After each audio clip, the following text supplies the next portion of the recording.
જય જગન્નાથના ગગનભેદી નાદ વચ્ચે અમદાવાદમાં ભગવાન જગન્નાથજીની ઐતિહાસિક 149મી રથયાત્રા ભક્તિ, ઉત્સાહ અને કડક સુરક્ષા વ્યવસ્થા વચ્ચે શાંતિપૂર્ણ રીતે સંપન્ન થઈ છે.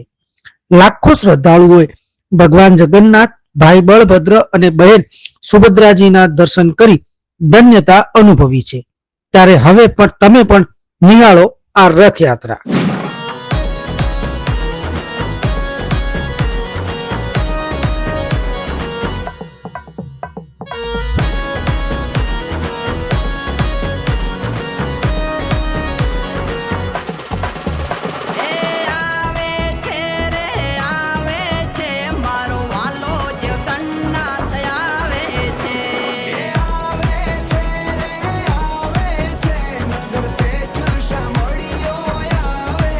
અમદાવાદ જમાલપુર સ્થિત જગન્નાથ મંદિરેથી પરંપરાગત વિધિ વિધાન બાદ ભગવાનના રથને નગર ચર્ચા શરૂ કરી હતી.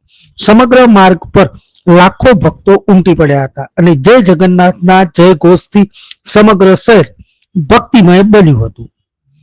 રથયાત્રાના રૂટ પર વિવિધ અખાડાઓ દ્વારા શૌર્ય અને કૌશલ્ય કરતબો રજૂ કરવામાં આવ્યા હતા, જ્યારે અનેક સેવાભાવી સંસ્થાઓએ ભક્તોની સેવા માટે પાણી, છાશ, ઠંડા પીણા અને અન્ય સેવાઓનું આયોજન કર્યું હતું. આ રથયાત્રાનું એક વિશેષ આકર્ષણ હતું કે મગની પ્રસાદી મોટી સંખ્યામાં સેવાભાવી લોકોએ પ્રેમ અને ભક્તિભાવથી લાખો શ્રદ્ધાળુઓને મગના પ્રસાદનું પણ વિતરણ કર્યું હતું. ભક્તોએ પણ આ પ્રસાદને શ્રદ્ધાપૂર્વક સ્વીકારી સેવાભાવીઓને બિરદાવ્યા હતા. તો બીજી તરફ ગરમીને ધ્યાનમાં રાખીને Ahmedabad fire and emergency service દ્વારા પણ એક અનોખી સેવા આપવામાં આવી હતી. રથયાત્રાના રૂટ પર ફાયર બ્રિગેડના વાહનો દ્વારા ભક્તો પર પાણીનો છંટકાવ કરવામાં આવ્યો હતો, જેના કારણે ભારે ગરમીથી લોકોને રાહત મળી હતી. ફાયર વિભાગની આ કામગીરી ભક્તોએ પણ વખાણી હતી. રથયાત્રા દરમિયાન પોલીસ દ્વારા ચુસ્ત અને આધુનિક સુરક્ષા વ્યવસ્થા ગોઠવવામાં આવી હતી. સમગ્ર રૂટ પર હજારો જવાનોએ રથયાત્રાની સુરક્ષા કરી હતી. પોલીસ અને અન્ય સુરક્ષા દળો સતત ફરજ બજાવી રહ્યા હતા. ડ્રોન, સીસીટીવી કેમેરા અને કમાન્ડો જેવી વિવિધ ટેકનોલોજીના મદદથી વહીવટી તંત્ર દ્વારા સમગ્ર રથયાત્રા પર બાજ નજર રાખવામાં આવી હતી. ત્યારે હવે તમે પણ સાંભળો શું કહે છે અમદાવાદ પોલીસ કમિશનર શ્રી. 149મી રથયાત્રાનો વાતે ગાતે પ્રારંભ કરવામાં આવે છે. લોખંડી બંદોબસ્ત સાથે રથયાત્રા આગળ વધી રહી છે. ત્યારે વાત કરવાનો પ્રયાસ કરીશું અમદાવાદ પોલીસ કમિશનર સાહેબ સાથે. સાહેબ, વાતે ગાતે 149મી રથયાત્રાનું લોખંડી બંદોબસ્ત સાથે પ્રારંભ કરવામાં આવે છે, શું કહેશો? આ 149મી રથયાત્રા સ્ટાર્ટિંગ થઈ ગયા છે. ભગવાન બી પ્રાંગણથી બહાર આવી ગયા છે. ગજરાજો નીકળી ગયા છે. હમણાં લગભગ 50 જેટલા ટ્રકો નીકળી ગઈ છે જો અને ખૂબ સારી રીતે બંદોબસ્ત ચાલે છે. પૂરા ટેકનોલોજીના બી ભરપૂર ઉપયોગ થઈ રહ્યા છે. લોકોનું ખૂબ જો ઉત્સાહ બી છે ભગવાનના દર્શન માટે. પોલીસનો ખૂબ ઉત્સાહ છે જો બંદોબસ્ત માટે જો મને પૂરા વિશ્વાસ છે કે સારી રીતે યાત્રા શાંતિ જો પસાર થશે. સાહેબ, પોલીસ તરીકે ભક્તોને શું સંદેશ આપશો? અમારે એટલો સંદેશ છે કે આપ કોઈ પણ સંજોગોમાં ધક્કા મુક્કી નહીં કરતા. દર્શનનો લાભ બધાને મળવાના છે.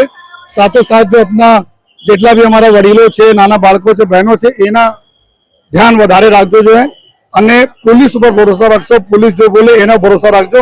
કોઈ પણ પ્રકારની રૂમર વગરનો કોઈ ભરોસા નહીં કરતા. આજ એવા એક અમારા સંજોગ છે કે જો અમદાવાદની એક ઓળખ સમાન જો हमारे ભગવાન આજે જગન્નાથજી નીકળે છે આશીર્વાદ આપવા માટે, તો આપ છળને એન્જોય કરો. બીજા ચીજોની ચિંતા છોડી દેજો.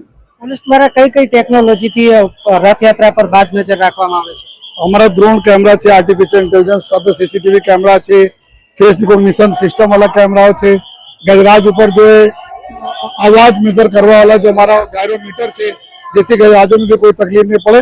એના સિવાય બોડી વન કેમેરા હોય, અલગ અલગ પ્રકારની ચીજોનો અમે ઉપયોગ કરીએ છીએ સારી વ્યવસ્થા માટે.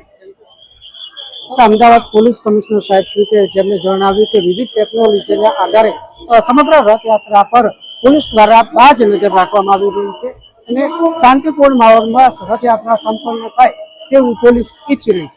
સુરેશ કલસર, ડેના ન્યૂઝ, અમદાવાદ. પોલીસ કમિશનર શ્રીએ જણાવ્યું કે રથયાત્રા દરમિયાન સુરક્ષાને સર્વોચ્ચ પ્રાથમિકતા આપવામાં આવી છે અને આધુનિક ટેકનોલોજી દ્વારા સમગ્ર રથયાત્રા પર બાજ નજર રાખવામાં આવી રહી છે. તેમણે નાગરિકોને, સેવાભાવી સંસ્થાઓને અને પોલીસ જવાનોનો પણ આભાર વ્યક્ત કર્યો હતો. ભક્તિ, સેવા અને સુરક્ષાનું અનોખો સમન્વય જોવા મળ્યો હતો. અમદાવાદની જગન્નાથ રથયાત્રા ફરી એકવાર સમગ્ર દેશનું ધ્યાન ખેંચ્યું છે. ભક્તોની આસ્થા સાથે સેવાભાવી સંસ્થાઓની નિસ્વાર્થ સેવા અને પોલીસ ફાયર વિભાગની સતર્ક કામગીરીએ મહાપર્વને વધુ યાદગાર બનાવ્યું છે.